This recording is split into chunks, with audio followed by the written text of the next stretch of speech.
The door of the seaside cafe creaked open, ushering in a gust of chilly wind as a regular customer stepped inside.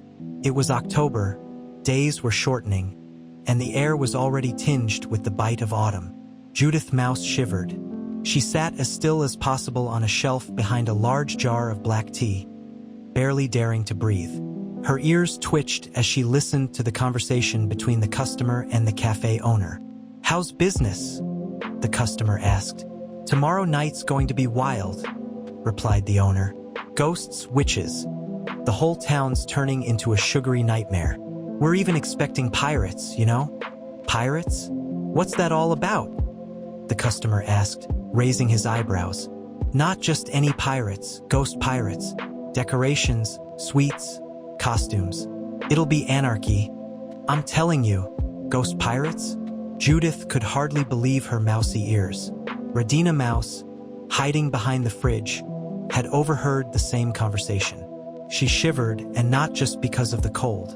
Later, as they huddled behind the skirting board, Radina squeaked, "Did you hear? Ghost pirates." Judith nodded. "I feared I'd imagined it.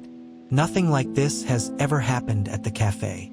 Word spread quickly among the mice, and Grandpa Mouse soon called a meeting. His head wobbled as he addressed them. "Pirates are bad enough alive. Ghost pirates? Even worse.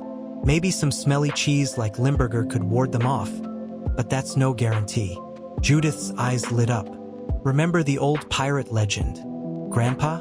One ghost pirate was kind to mice when they kept him company in prison, but another despised mice. He kept 10 cats on his ship just to get rid of all the mice. We need to find out which crew has come to town." "That's a mission for a brave mouse," said Grandpa. All eyes turned to Jimmy Mouse. "Oh, not me again," groaned Jimmy, though he knew arguing was pointless. All right. I'll find out if they're here for something in particular or just to scare everyone. And I'll figure out if it's the friendly pirate or the one who hates us." That evening, Jimmy Mouse ventured onto the streets.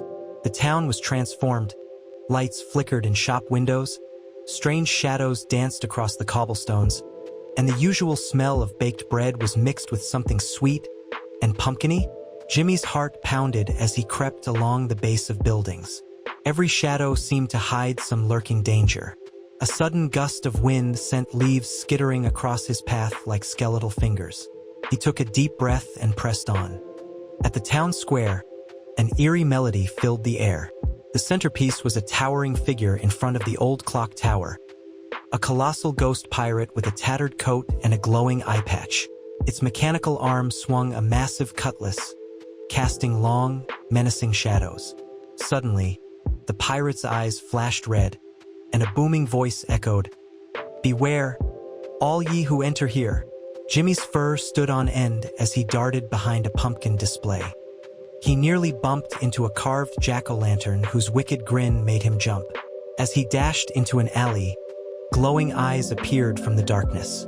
A black cat emerged, its bright green eyes locking onto him. Jimmy didn't hesitate. He bolted, weaving between decorative tombstones and dodging rubber bats. He dived into a drain just in time, tumbling into the darkness. When he finally made it back to the safety of the skirting board, he gasped, "They're real! Ghost pirates, witches, and a giant cat. And they're coming this way." The mice held an emergency meeting. Some were ready to flee the cafe and the town altogether. "We can't just run," Judith insisted, though her voice trembled. "This is our home. We need to understand what they want. Maybe they'll leave us alone if we do." "Reason with ghosts?" squeaked Henry. "And monster cats? What could go wrong?" After much debate, the mice decided to hide, leaving Jimmy behind to discover the truth. Poor Jimmy, who had faced many dangers before, found waiting for the ghost pirates the scariest challenge yet. While the others evacuated through a pipe to a garage behind the cafe, Jimmy cautiously watched from a crack in the wall. In the early evening, ghost-like figures started to flood in.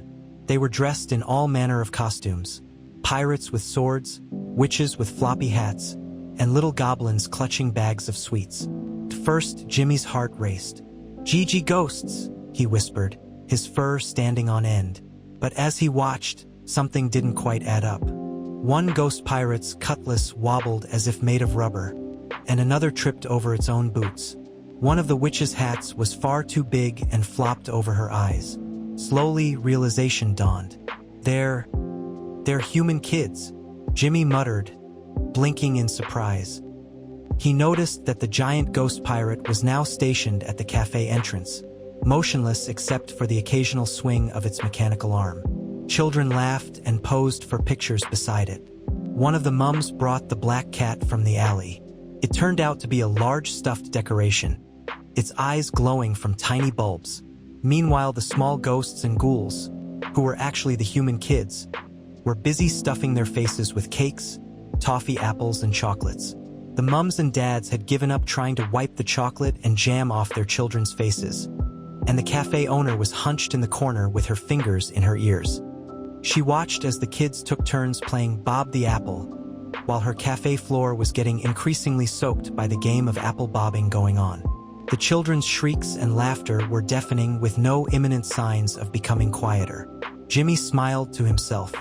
I wonder what's worse, being haunted by ghosts or hosting a kids' party.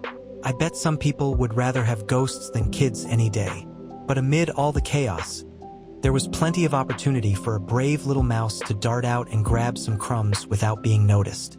And when, eventually, the party came to an end and the last little monster had left, there was a wonderful, delicious, sticky mess all over the cafe's floor. Even better, the owner was far too exhausted to mop up and went to bed with a headache. Jimmy rushed off to report his findings to the mice hiding in the garage. Grandpa Mouse greeted him with open arms. Well done, little Jimmy, on being alive. You survived once again. Cats can't get you, traps can't eat our Jimmy, ghosts can't get you. What horrific fur-tringling story have you got to tell us this time? It's a mess, the most frightful mess, crumbs everywhere, he exclaimed. Wonderful, squeaked all the mice. And even better, we've got all night clear to eat up the crumbs, added Jimmy. But are you sure there aren't any ghosts? Asked Radina Mouse. Yes, I'm sure. They're all gone. You're a hero, Jimmy, declared Grandpa Mouse. Come on, everyone. Let's hurry back to the cafe. And the mice had a great time cleaning the delicious crumbs at the cafe. They were thankful that human kids are far messier than real ghosts. The only problem was that Henry suffered from a sugar high and had to lie down. Otherwise, they all had the best Halloween ever.